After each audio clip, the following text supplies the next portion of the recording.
Hi, and welcome back to Gifts of Intuition. I'm Melissa. It's been a little bit since I filmed a video. I got sick and then I moved, and that's why you see a different background. I'm in a different space now. But I'm happy to be back. Also, it is Mother's Day today. For any and all of you that identify with motherly energy of any kind, happy Mother's Day to you. Okay, so today I want to talk about how to trust yourself again after you've experienced trauma. A lot of times with trauma, we lose trust in ourselves, the world around us, our ability to navigate situations, relationships, trust our intuition. So I wanted to talk about that today. And then, of course, from the perspective of mental health and the divine feminine. So that's where we're headed today. Okay, so welcome to Gifts of Intuition. Welcome back. I'm Melissa, and I'm a licensed marriage and family therapist.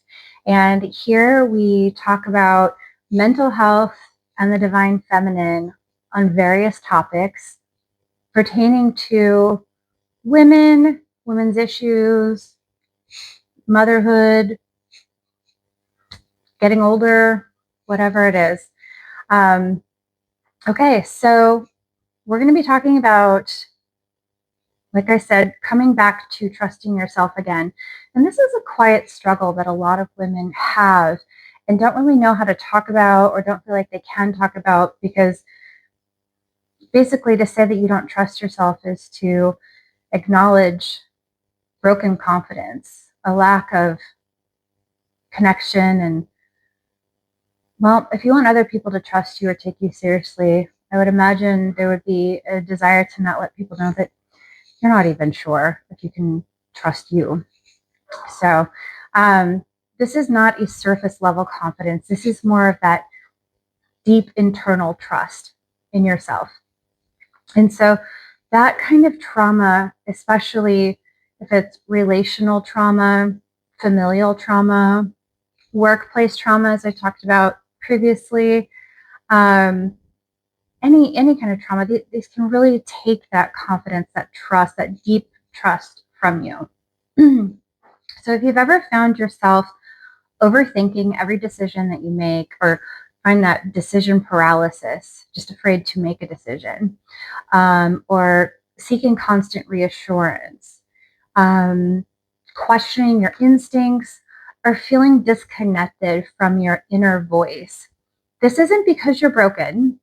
It's because at some point it wasn't safe to trust yourself. You learn that the hard way, that at some point in some relationship, in some situation, some environment, you couldn't trust yourself. You weren't allowed to. You were told not to. You were gaslit away from your knowing.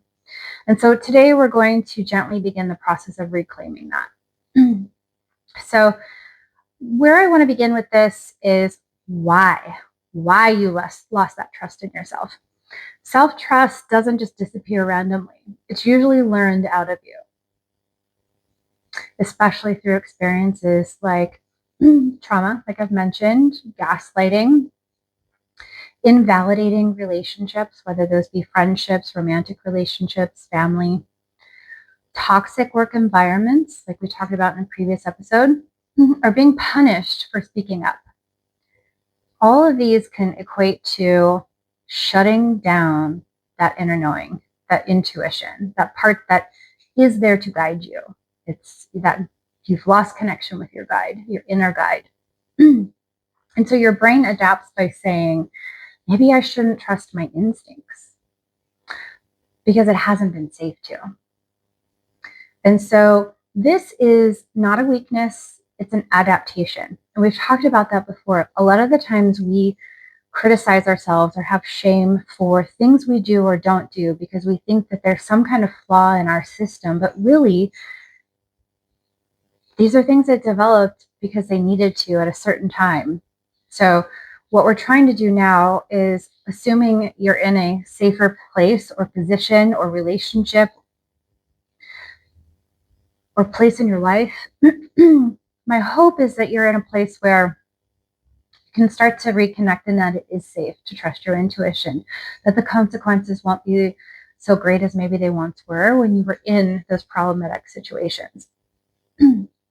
So, from a trauma-informed lens, I really want to take a look at the nervous system.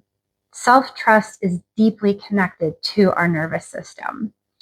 When you've experienced trauma, your body may live in hypervigilance. Again, we've talked about these in previous episodes. That hypervigilance of like,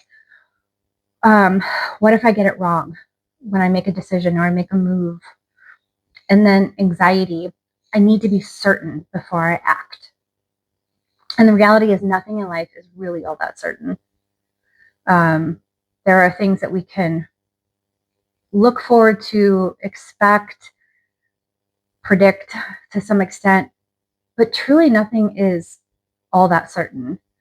Rarely do things go exactly how we think they're going to go. And then, or shut down. That's the third one.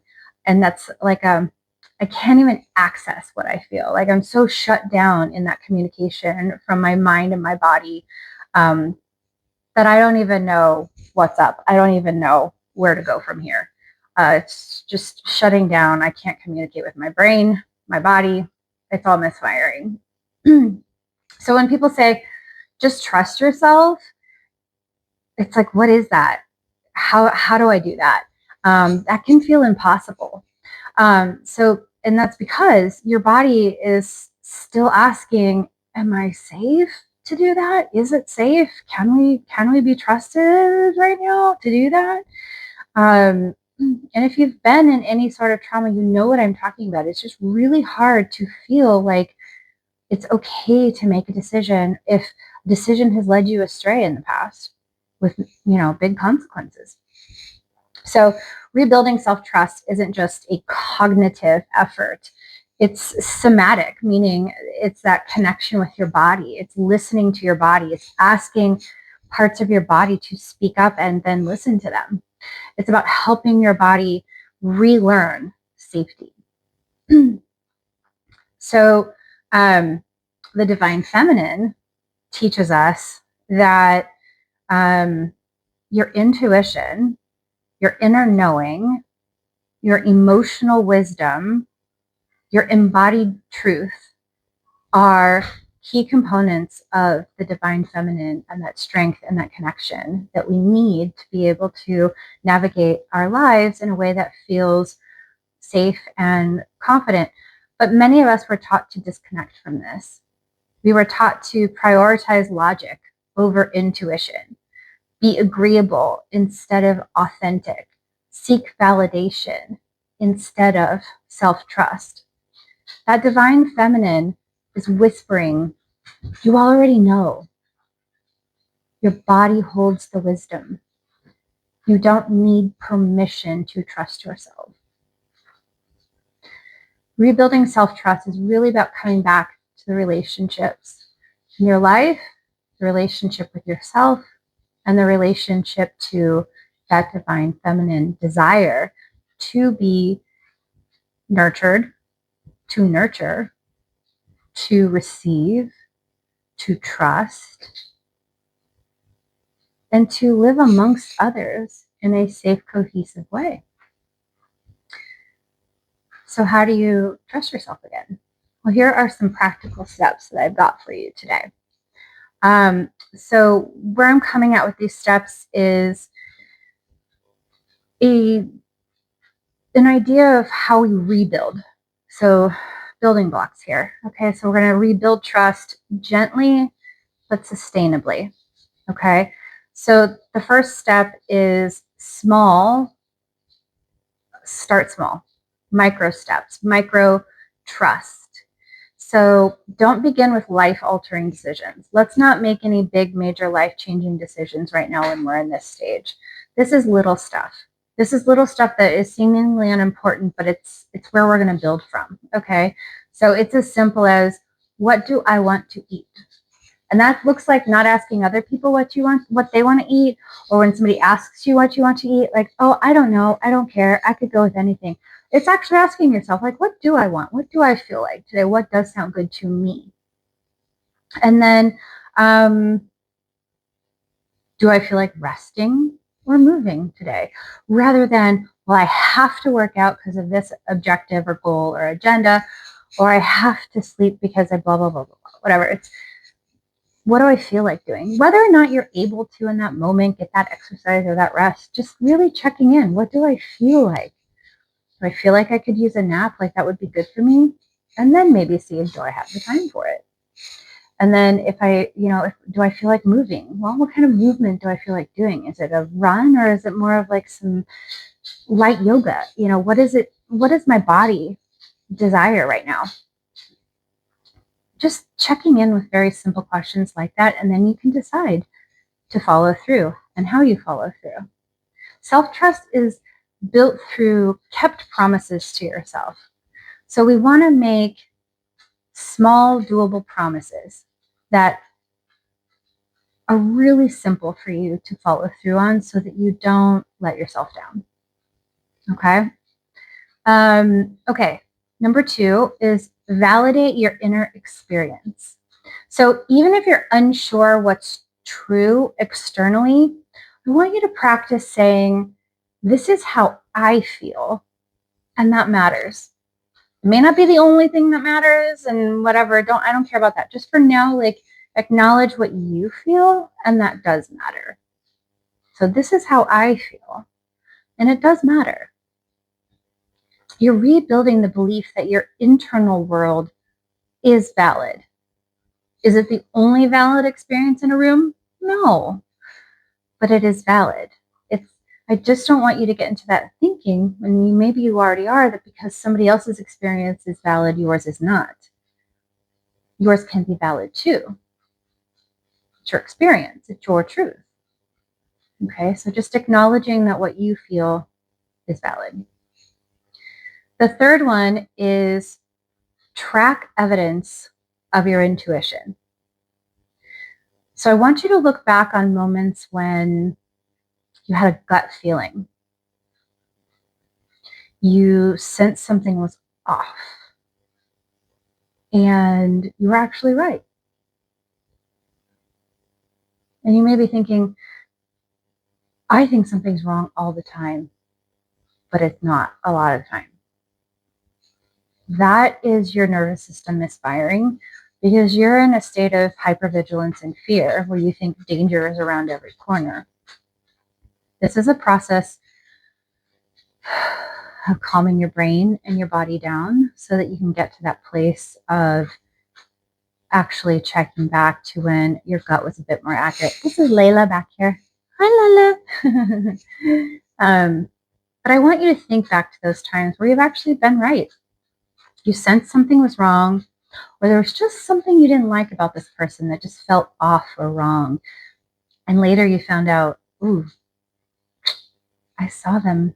I really did. I felt it. I knew it. I worked with a lot of people like that. So write those down just as kind of like see, at least sometimes I'm right, or I have been right, or I used to be right all the time, but I've shut that off. Just kind of noticing, like, how long has it been since you felt like you could trust that?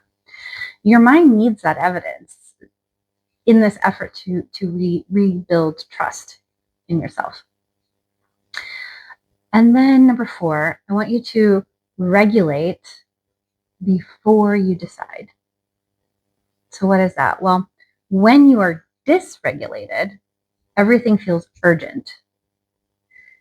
I want you to pause, breathe, ground yourself in whatever way works for you. Come into the moment. And I want you to ask yourself, what feels true when I'm calm?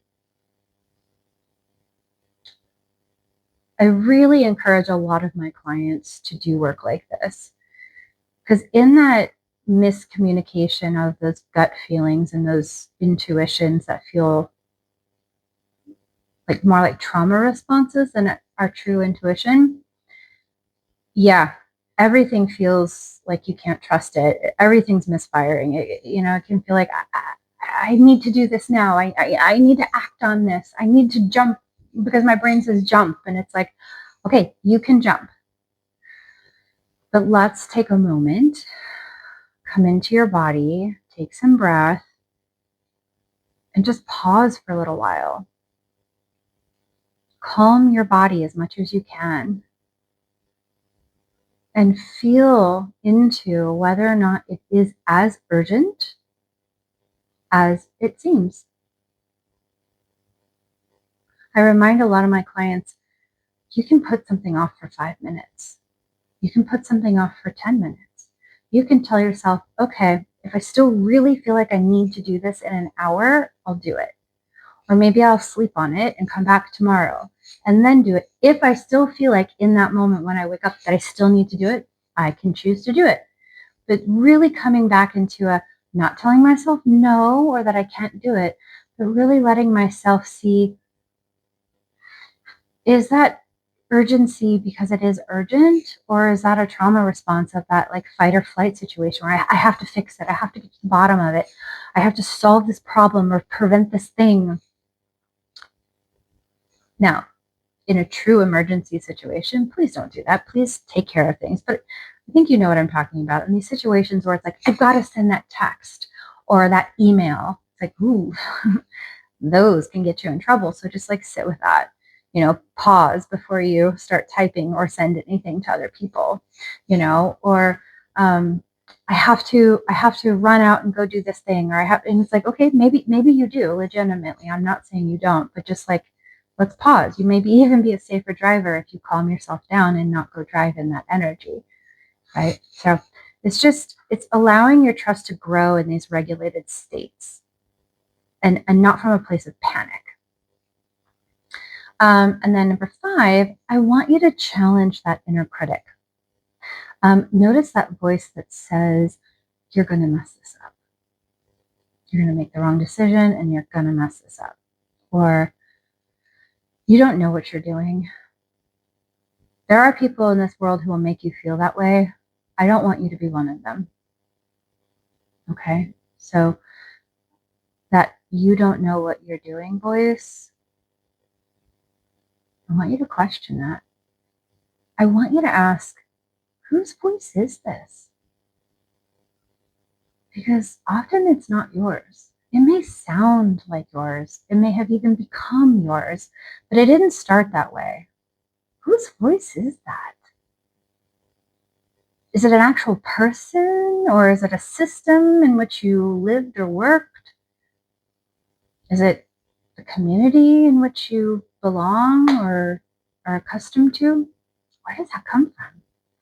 It's maybe become yours, but I just don't think it was before. We don't come into this world with that critical way of speaking to ourselves.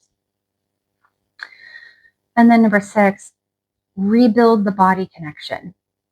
So what that looks like is acknowledging that your intuition lives in your body. That expression, a gut reaction, a gut feeling, that's there for a reason. That's a thing that is really happening for you. And I really want you to practice placing your hand on your heart or your solar plexus area or your abdomen, wherever you feel like connected to you when your body is communicating with you. And I want you to ask yourself, what do I feel? Give yourself time to actually answer that question. Not forcing an answer, just gently waiting for your answer. And even silence, just even no answer is just connection, because you're being patient with your body and letting it do what it needs to do to come to you with an answer of some kind.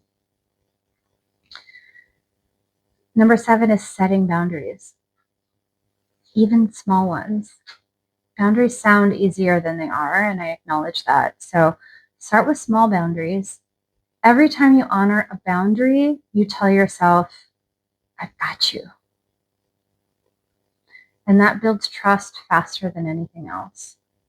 So whether you're setting a boundary with another person or you're setting a boundary with yourself, you set those boundaries for a reason, so you need to maintain them. That person is unsafe, and I'm not going to let them speak to me that way. I'm not going to let them in my life. I'm not going to, whatever it is. You set that boundary and you keep it.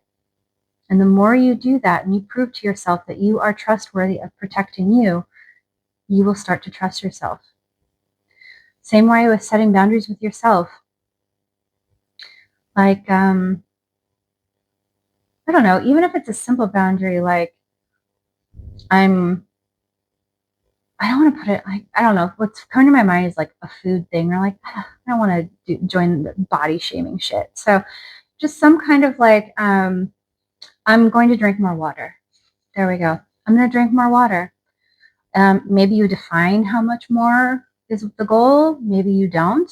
Maybe you just know, I know that I don't drink enough and I'm going to drink more, whatever that looks like, or I'm going to drink an additional glass, whatever.